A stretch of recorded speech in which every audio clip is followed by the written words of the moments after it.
Go sexy, get it sexy, get it sexy. Sexy got a stupid fat ass, you ain't lying.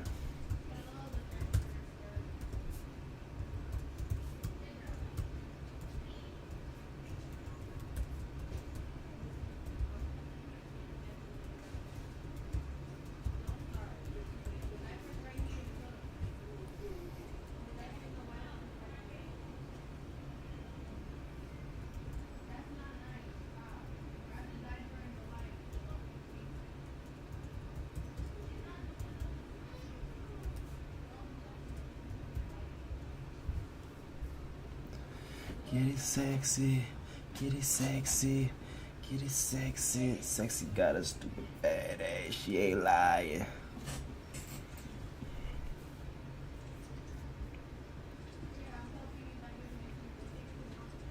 So basically the US petrodollar is how the United States has stayed on top and how we were able to get rid of our money on a gold standard and now we have it on a black gold standard, aka oil. Just watch this, watch this, watch this. I chose Wix for my business because of its massive scope for functionality and freedom of creation. With this agreement coming to an end. Now rather than just... When you have rheumatoid arthritis, the smallest things can feel like the biggest obstacles. But Zelch... Economic deals of the century just came to an end. The long-standing petrodollar agreement between Saudi Arabia and the US just expired on June 9th, 2024. Now this system, which has been in place for 75 years, marks a huge shift in global economics. So in today's video, I want to help explain exactly what's happening, why it's happening, and how this will affect us and our future generations. So with that said, let's get into it.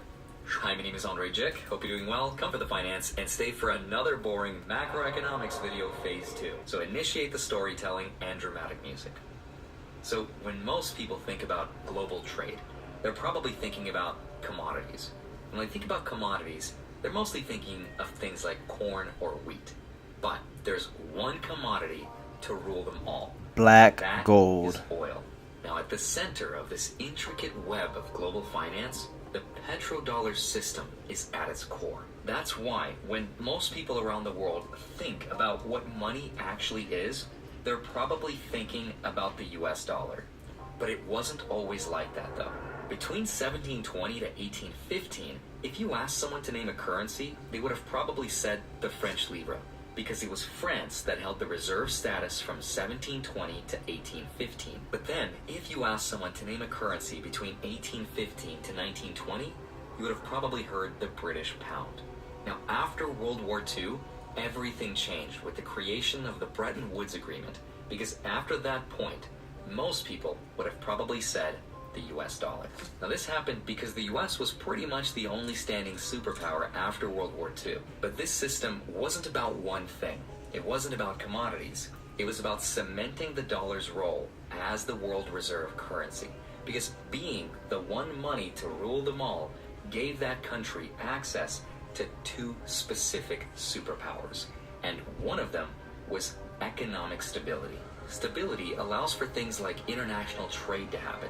If you want countries to trade, you need a common value and a common money that everyone agrees to. And the second superpower is the country whose currency becomes the one benefits from rising asset prices, including treasury bonds, which is seen as safe. So countries park their wealth into money that is seen as stable to preserve their wealth again. So if you're not picking up what he's saying, basically after World War II, the United States dollar became the world economic base point. And this made the US economy shoot up, and what other countries do is they invest their money. Like when you think about money, it's like you gotta think about, okay, how does every single currency note in the world tie into the US dollar? You know what I'm saying? Like, because it all ties into the dollar, and that's what this shit is really about. It's about how it ties into the dollar and how it's coming to an end. Against inflation and all the other currencies. That's why countries like Japan, China, and the UK are some of the biggest holders of U.S. assets through foreign exchange reserves, roughly $7 to $8 trillion worth. But then in secret, another superpower was made for the U.S. dollar, and that was the ability to control the world's energy.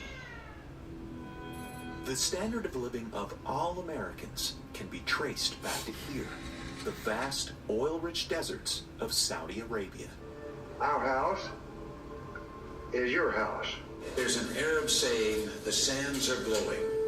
And I submit to you, King Fahd, that if the sands of time give us any hint of the future, it is that in the days ahead, the friendship between the Saudi Arabian and American people will be a strong and vital force in the world.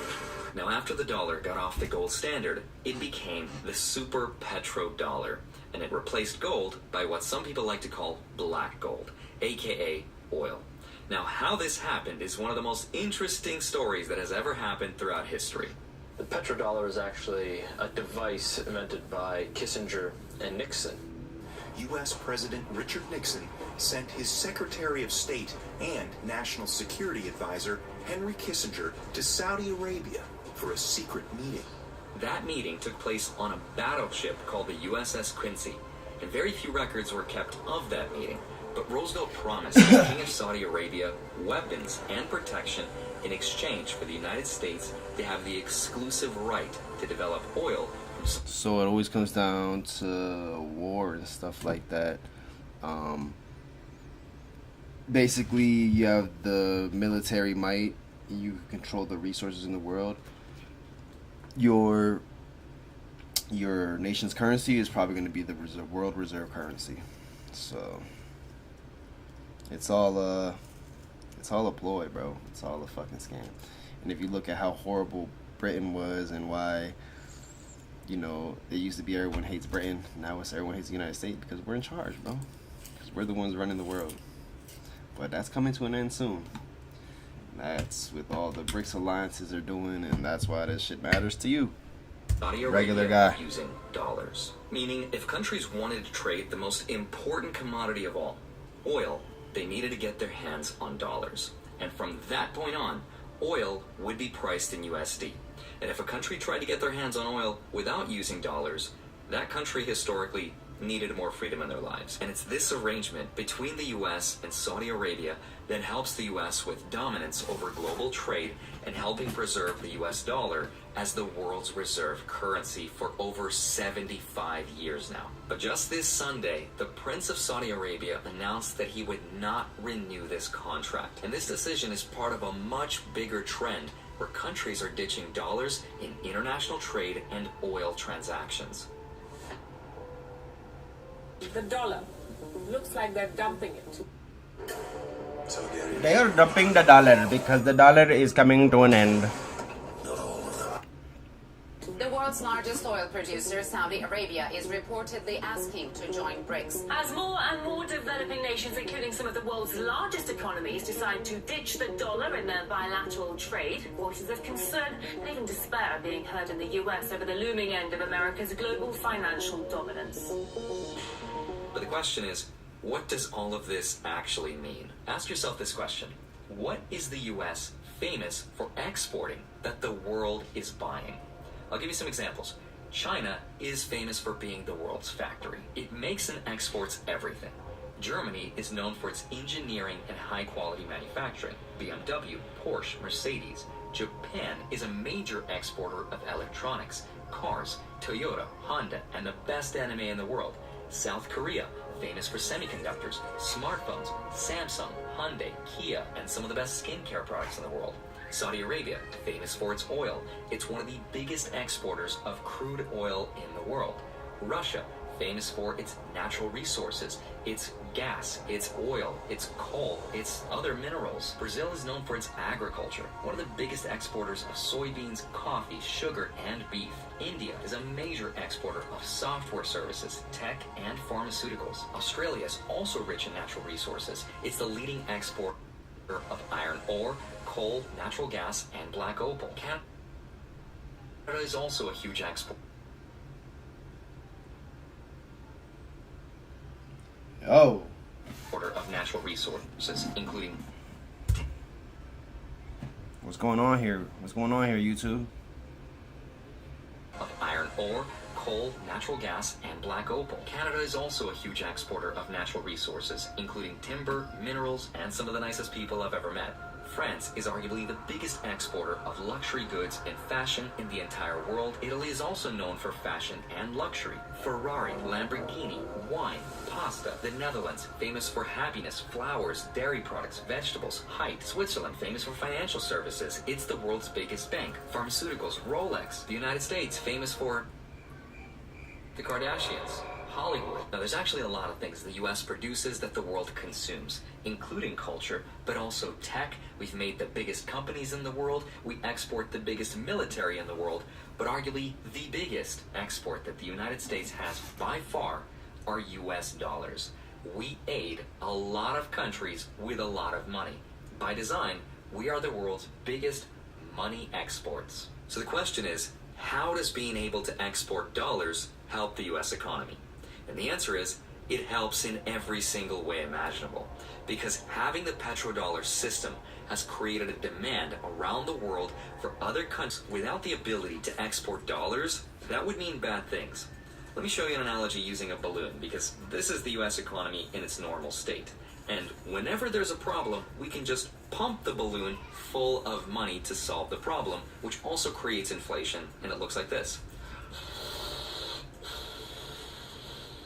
Now, if I pump this balloon with enough inflation, eventually those rising prices would cause the economy to break, because consumers wouldn't be able to afford anything. So eventually, with enough air, with enough money, the economy would break. Now, lucky for us, we have an exit valve right here.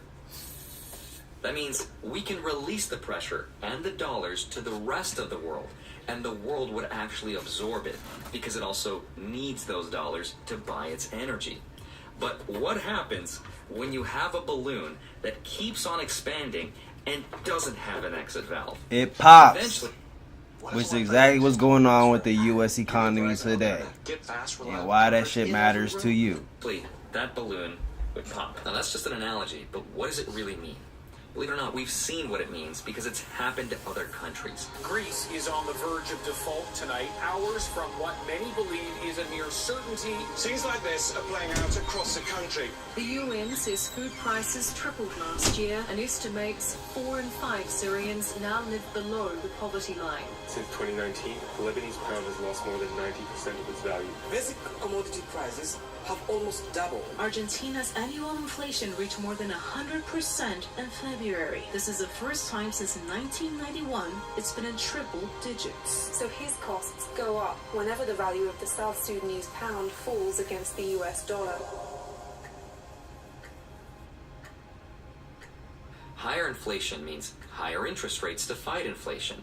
And higher interest rates also means it's more expensive to borrow money, which means expensive mortgages and rents, more expensive auto loans, higher student loans, and higher interest rates on credit cards. Higher interest rates also puts a strain on the banking system, which we've seen with the smaller bank failures. It puts a strain on the national deficit, which we've also seen, and of course the federal budget, which also means in order to fight that, we might have to raise our taxes to pay for those higher interest payments. Another problem would be the value of the dollar itself would be affected because it would no longer be needed by other countries. That makes traveling overseas a lot more expensive. It makes buying things that are made in other countries more expensive.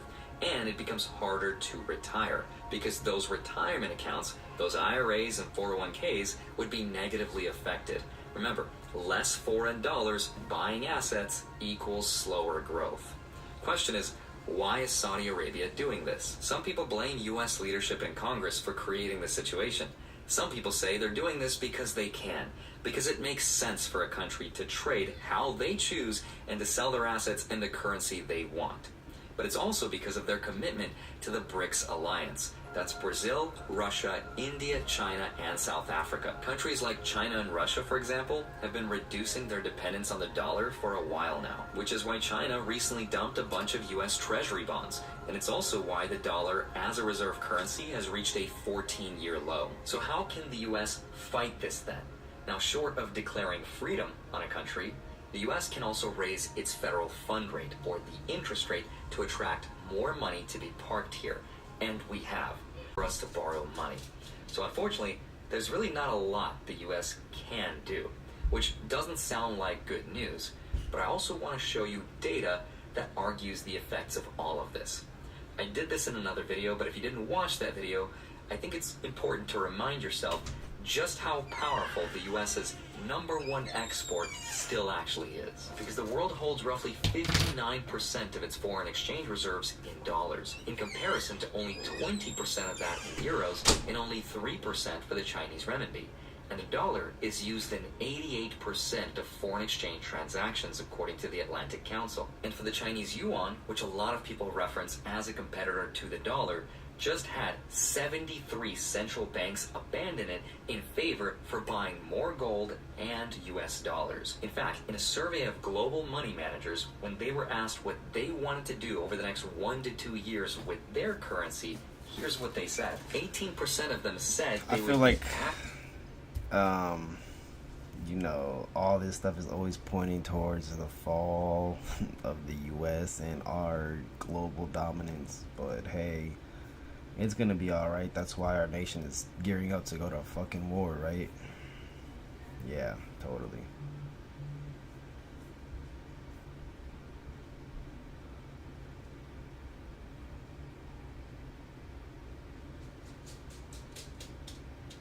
What is Zionism? How did it emerge? What do they want from Jerusalem? Why do they especially want to establish a state there? I am about to share something that many people are unaware of, or haven't even realized yet. Did the Palestinians sell land to the Jews? All the people in the world are slaves of the Jews. Therefore, there is also a reward for killing them. Why? They seized the properties of Jews. Theodore Herzl offered Sultan Abdul Hamid, saying, "Let us pay off all the debts of the Ottoman Empire so that you will no longer have any debts." Abdul Hamid said to them, "No, never ever. Those lands were conquered with blood, and only can be given with blood." What is Judaism? Can you give us some information about its history? From the sons and descendants of Prophet Yaqub came the Jews. This was the case until the time of Prophet Musa. The pursuit of Prophet Musa and his people by the Pharaoh, their escape, and the splitting of the sea. Allah promised the people of Israel, the Israelites, the land between the Nile and the Euphrates rivers. So they had to fight a war. They had to fight the people of that region. And in times of the Prophet Musa, these Israelites were afraid to fight the people of that region. They said to Prophet Musa, "Go with your Lord and fight. They are a merciless tribe. How are we going to fight them?" Prophet Musa would conquer Jerusalem. He said to them, "Let's go. Inshallah, we will conquer it in a very short time. We will conquer and settle there. This is the land Allah promised us." But when they refused to fight, they were exiled to the Sinai desert and wandered there. The conquest of Jerusalem was destined for Musa. After Prophet Musa, it was granted to Prophet Yusha to conquer Jerusalem. And Prophet Yusha made many great conquests there.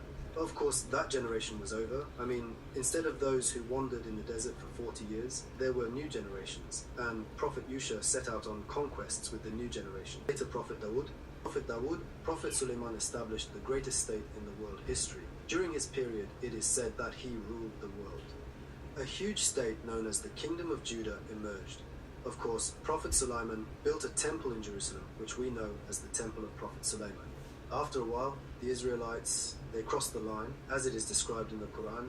At some point, they murdered the prophets that were sent to them. On that, Allah said to the Israelites in the Quran, "And we warned the children of Israel in the scripture, you will certainly cause corruption in the land twice, and you will become extremely arrogant. When the first of the two warnings would come to pass, we would send against you some of our servants of great might." This is what Allah said in the Quran. I mean, when we look at this from the historical perspective, this is the part where historians interpret that it is in line with the Quran.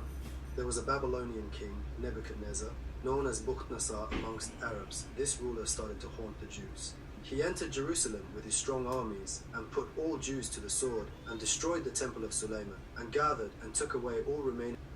He also destroyed the Torah, the original Torah, when he burned down the temple of Suleiman.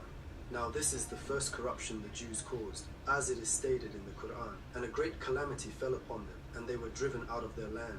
Later, the Persians began to rise in that region, which caused the fall of the Babylonian Empire. After the fall of the Babylonian Empire, the Jews who were taken to Babylon were relocated to Jerusalem, and when the Jews resettled in Al-Quds, this caused them to establish an ancient friendship with the Persians. Since the Jews are a nation very attached to their history, they say,